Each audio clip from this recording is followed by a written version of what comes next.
La garrapata más importante en la ganadería a nivel mundial es el ectoparásito que más pérdidas económicas pues, produce. Y lo que estábamos hablando, ¿no? Vea siempre los sitios preferidos de ella. ¿La piel qué? La piel delgada. ¿Y cuál es la explicación a eso?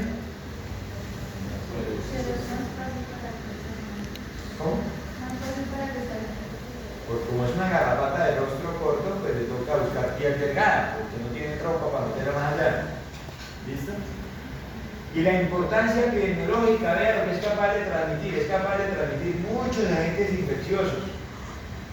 A nivel mundial transmiten anaplasmosis, hepatiosis, babesiosis, teiluriosis. Acá en Colombia da mucho, en ganado da mucho la babesiosis y la anaplasmosis. Los que más matan en realidad es la babesiosis, es más agresiva. Pero lo que más enferma o lo que más da es la anaplasmosis, no sé si me hago entender. La babesia es una enfermedad muy agresiva. No es tan frecuente, pero es muy agresiva. Los animales desarrollan fiebre, se enflaquecen, empiezan a orinar tipo color Coca-Cola, ¿cierto? Inmunoglobulinuria. Entonces es una patología con una alta tasa de mortalidad, La anaplasmosis, que es una bacteria, la especie se llama Anaplasma marginale, es más frecuente, claro. Yo he tenido fincas, hemos analizado fincas donde el 90% de los animales pueden estar infectados con anaplasma. Eso no quiere decir que el 90% están enfermos. De ese 90%, solamente el 5 o el 10% es el que se enferma. Entonces, la anaplasma sí, es quizás el agente hemotrópico más frecuente en la ganadería, pero yo me atrevería a decir que es el menos patógeno. Mientras que la babesiosis, pues es menos frecuente, pero es mucho más agresiva, es mucho más patógena. ¿Listo? Bien. Entonces, metámonos en la película. Estamos en una finca, ¿cierto? Imaginémonos que somos una vaca. Y ese es el ciclo gonotrófico de la garrapata. Entonces, a la vaca se le montó una ¿qué? ¿Dónde empieza el ciclo? A ver. ¿Dónde comenzamos? Allá donde dice larva, día 1, día 3, ¿sí o no? O sea, se le montaron las garrapatas a la vaca, las larvas, ¿sí o no? Bien, seguimos. Papá, esas larvas empiezan a alimentarse. Vean que al día 5 por allá ya se convirtieron en ¿qué? En ninfas. Por allá al día 15 ya se convierten en ¿qué? ¿Qué es eso de neoginas? Neoginas es como el estadio que hay antes de la teleogina, ¿no? Neogina, nueva. Gina es como paridera, ¿cierto? Como parir.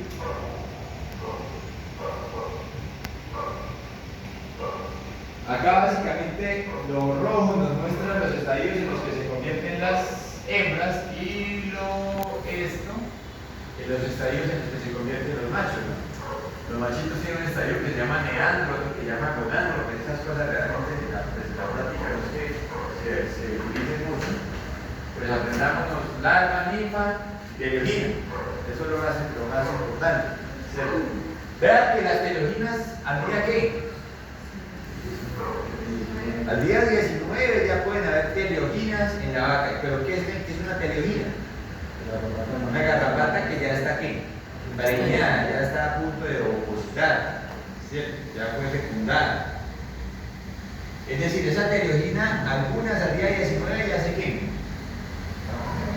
Se desprenden y van a, no quiere decir que se muera de una vez, se desprenden y van a buscar un buen lugar para su qué, para colocar sus huevitos, ¿cierto? Entonces ellos pueden durar hasta un mes buscando ese lugar. Listo, pueden durar hasta un mes buscando un buen rastrojito, buscando un buen sistema de protección, sobre todo el sol, de depredadores, de garzas.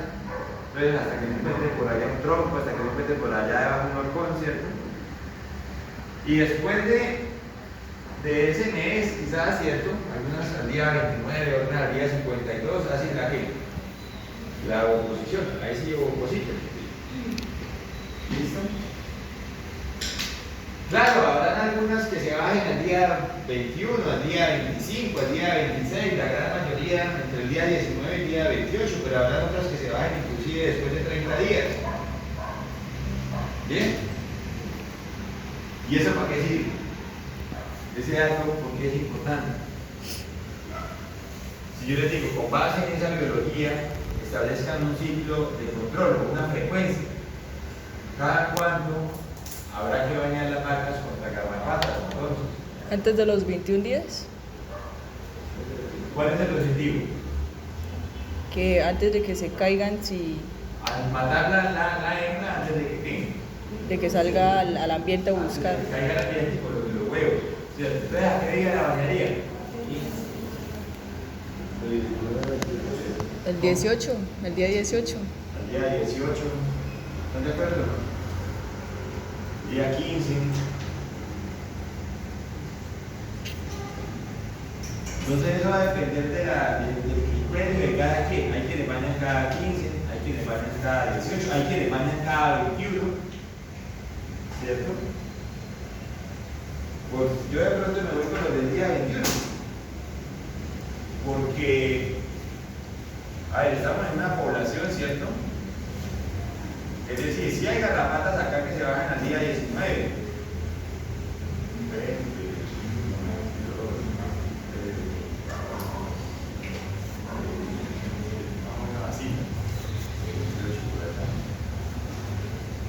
es decir, la mayoría de la población realmente se baja entre qué días y qué días. Más o menos entre el día 21 y 24, acá es donde realmente se baja la mayoría de las garrapatas. Claro, algunas empiezan a bajar desde el día 19. Pues claro, si ustedes quieren, vayan al día 18, ¿por qué no? ¿Listo? El que quiera, de pronto, si está en una zona un poco más fría, le quedaría bien mañana al día 21, porque entre más frío el ambiente, los insectos o los arácnidos se quedan.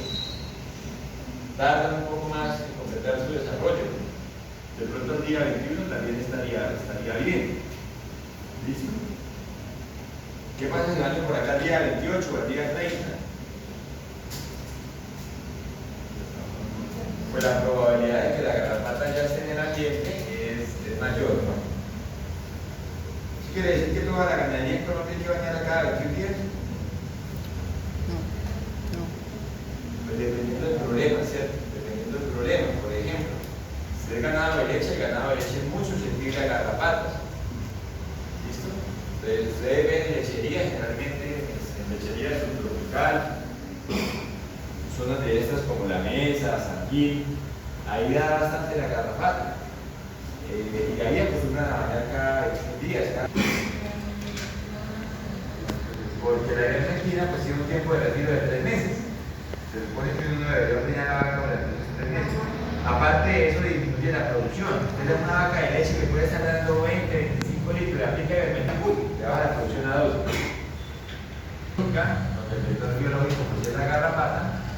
Y la vía mecánica, donde los vectores mecánicos pueden ser pues, moscas hematófagas, agujas, jeringas, contaminación de fluidos vaca-vaca, vaca-ternero, ¿cierto? Esa anaplana marginal es una bacteria gram negativa. ¿Por qué gram negativa? Porque termina en ano. ¿No sabían esa memotecnia? Un nombre científico está compuesto por qué? Género, especie. Chericha, especie. Oye, Brucela, especie. Por favor. Clostridium, especie. Tétano, Clostridium perfringens o Clostridium chamoy, ¿cierto? Género. Entiende lo que es el género de la especie, ¿cierto? En bacterias, todos los géneros terminados en A son gram negativos, excepto Listeria y Nocardia. Se ya copia para microbiología. Entonces, por ejemplo, la bacteria de Escherichia coli, gram positiva o gram negativa. Gram negativa, ¿cierto? Gram negativa. Rickettsia rickettsii.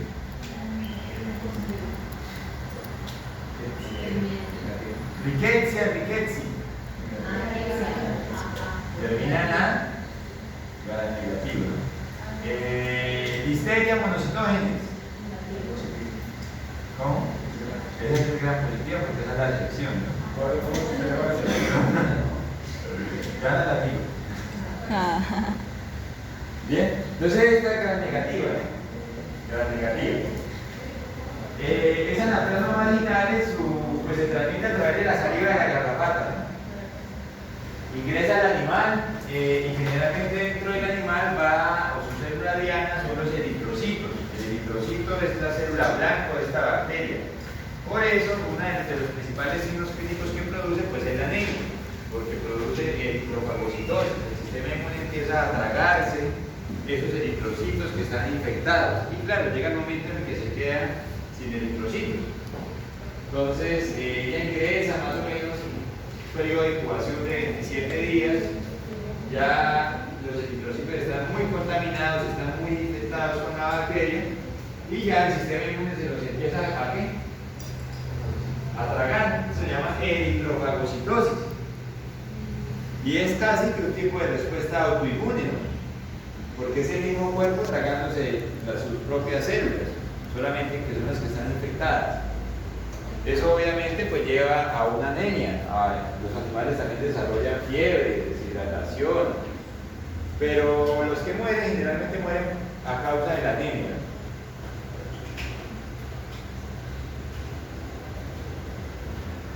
Algo muy interesante que se ha visto con la anaplasmosis es que los terneros, o la mayoría de los terneros, suelen ser positivos, pero no les da la enfermedad. ¿Ya lo entendés? Tienen un tipo de inmunidad innata que les permite estar infectados, pero no desarrollar clínica.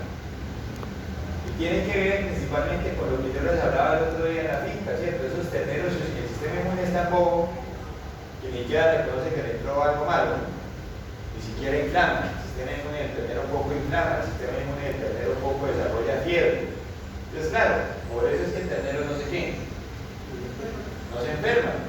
Tiene un sistema inmune que en su momento no responde contra la bacteria. Entonces vean que muchas veces nos enfermamos más que por la presencia del parásito o el agente infeccioso. La enfermedad tiene que ver más con qué, con la respuesta inmune, con una respuesta inmune exacerbada. Entonces, ¿qué es lo ideal? ¿Qué sería lo ideal? Que un ternero se infecte, ojalá antes de los 6 meses, con anaplasma. ¿Por qué? Porque ahí tenemos la ventaja, hay dos cosas importantes. Primero, el ternero no se va a ¿qué? No se va a enfermar. Pero eso es lo que se conoce como una vacuna natural. A largo plazo ese ternero va a montar una ¿qué? Ya una inmunidad contra la bacteria. Entonces, el ternerito que le dio anaplasmosis antes de los 6 meses muere de otra cosa menos de la anaplasmosis. Pero el ternero, que lo cuidaron, lo toñetearon mucho cuando chiquito y se infectó por allá a los 9 o 10 meses, es un ternero que probablemente la primera vez que se encuentra con la bacteria se iba a desarrollar la enfermedad, la clínica.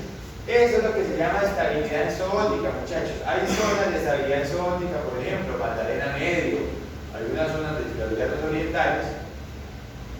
Hay estabilidad zoótica con esta bacteria. ¿Qué quiere decir? Los animales, los terneros, naturalmente, antes de los 6 meses ya han estado expuestos a ¿qué?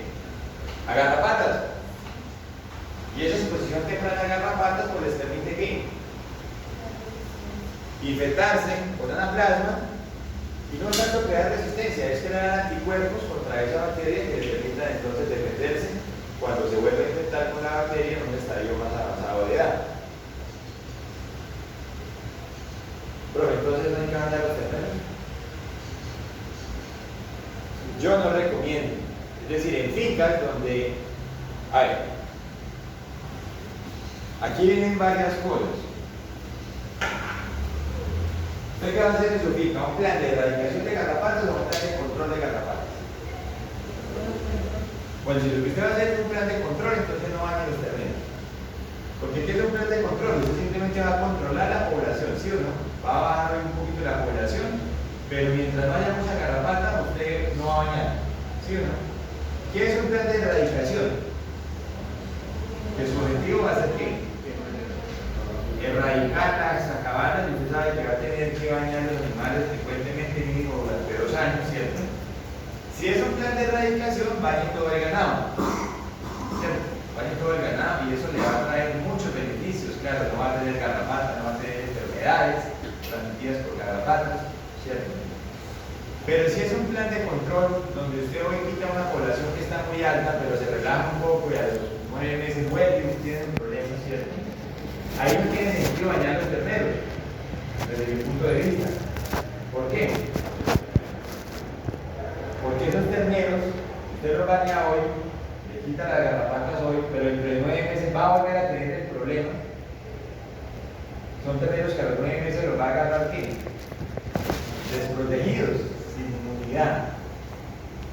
Entonces yo aquí recomiendo las fincas que no son juiciosas por los baños, las fincas que la gente no tiene un plan de erradicación per se, yo simplemente recomiendo haga baño en vacas, animales adultos, mayores de 1 año.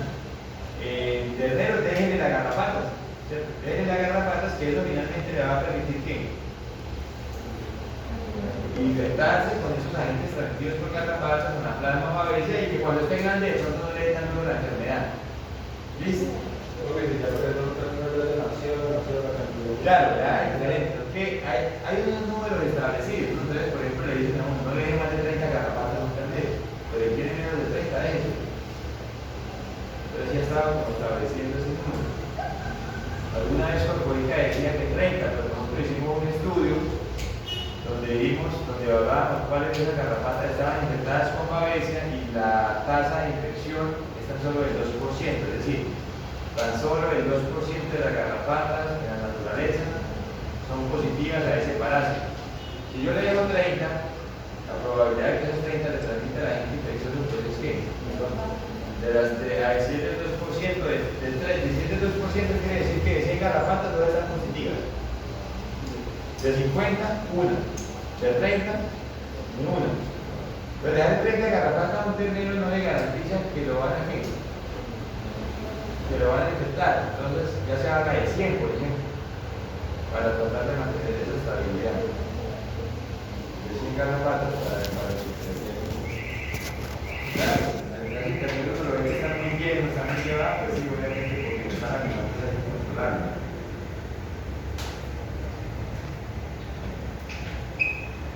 De la población, pero soy consciente que dentro de 2 o 3 meses voy a volver a tener el problema porque me voy a relajar, pues no tiene sentido. Esto es lo que produce la anaplasmosis, anemia, fiebre en el animal, dilexia es fiebre, no anorexia, falta de apetito, atonía ruminal, la vaca no rumia, cesa la actividad ruminal por la fiebre, por el dolor. ¿No es la misma fiebre de bovino? Sí, fiebres por garrapata las llaman también los campesinos. ¿Esas son las zonas genitales?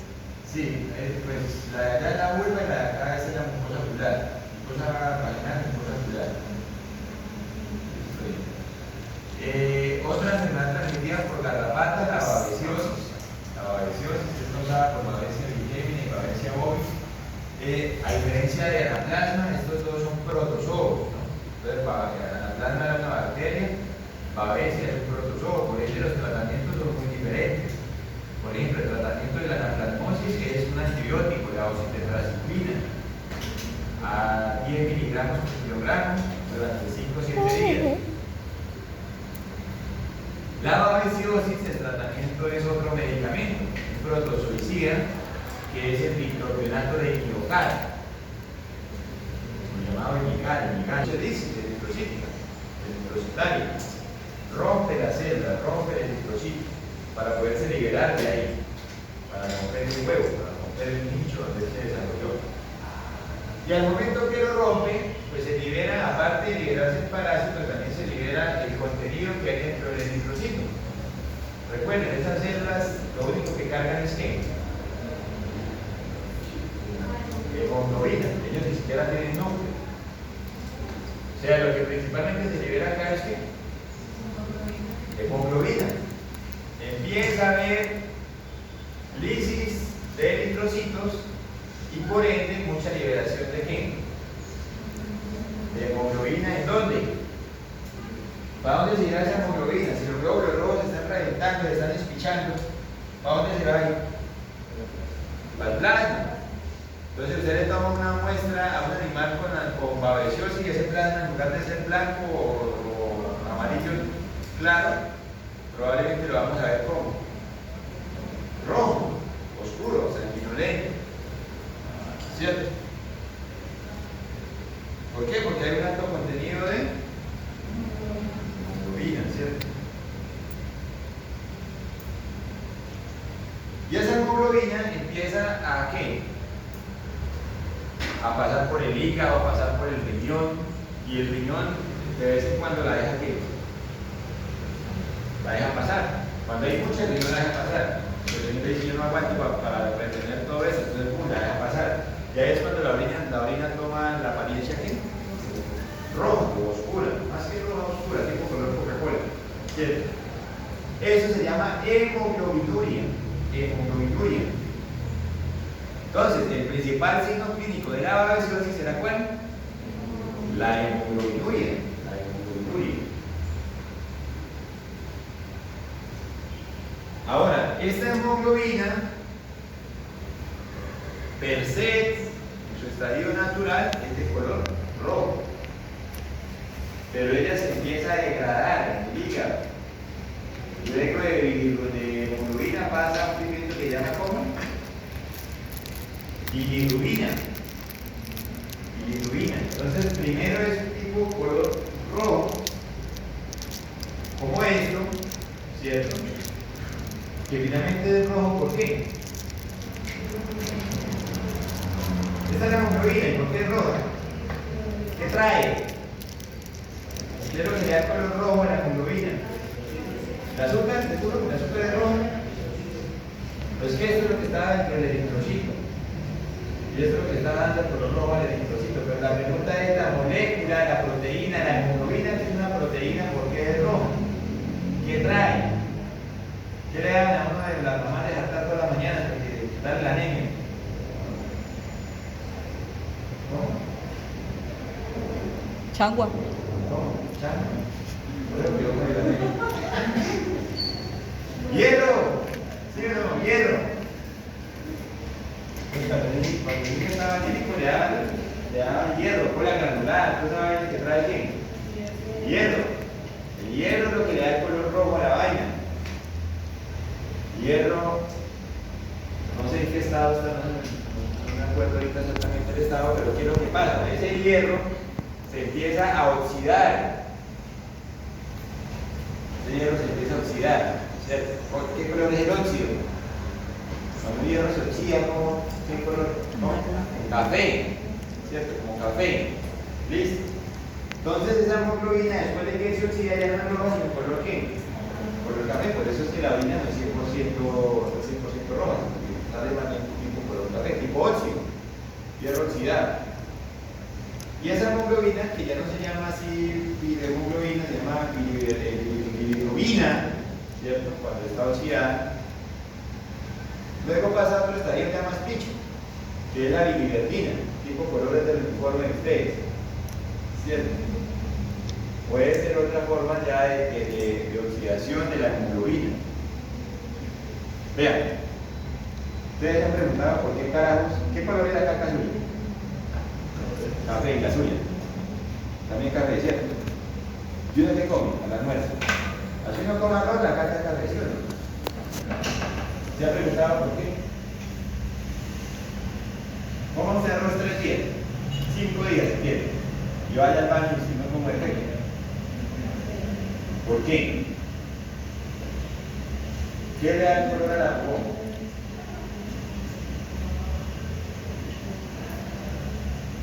¿Cómo?